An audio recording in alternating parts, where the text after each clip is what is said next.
La vision de la Bible sur la nature humaine diffère de celle de la philosophie grecque, en ce que les Écritures disent que la nature physique et spirituelle de l'humanité était à l'origine bonne. En revanche, des philosophes comme Platon ont vu un dualisme ou une dichotomie dans l'humanité. Une telle pensée a finalement produit une théorie selon laquelle le corps, le physique était mauvais, mais l'esprit d'une personne était bon.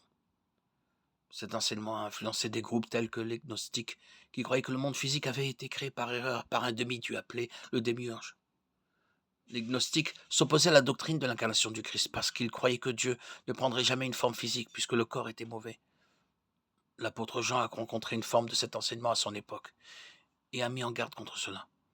Bien-aimés, n'ajoutez pas foi à tout esprit, mais éprouvez les esprits pour savoir s'ils sont de Dieu, car plusieurs faux prophètes sont venus dans le monde.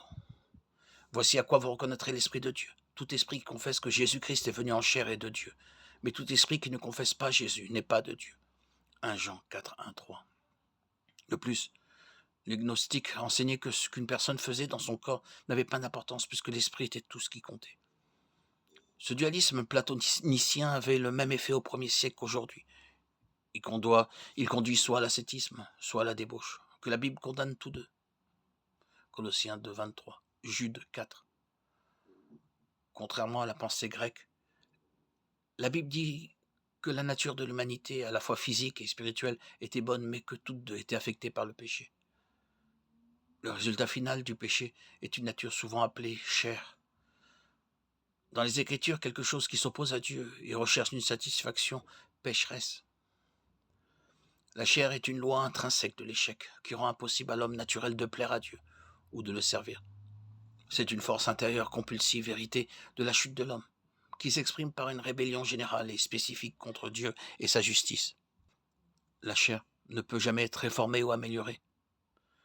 Le seul espoir d'échapper à la loi de la chair est son exécution totale et son remplacement par une nouvelle vie dans le Seigneur, Jésus-Christ. La question est de savoir comment la chair se manifeste-t-elle chez les êtres humains. La Bible répond ainsi à cette question.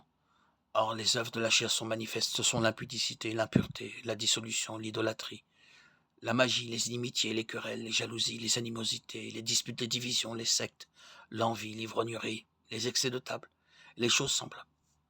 Je vous préviens, comme je vous l'ai déjà dit, que ceux qui commettent de telles choses n'hériteront point le royaume de Dieu. Galates 5, 19-21. Des exemples de l'action de la chair dans le monde sont évidents,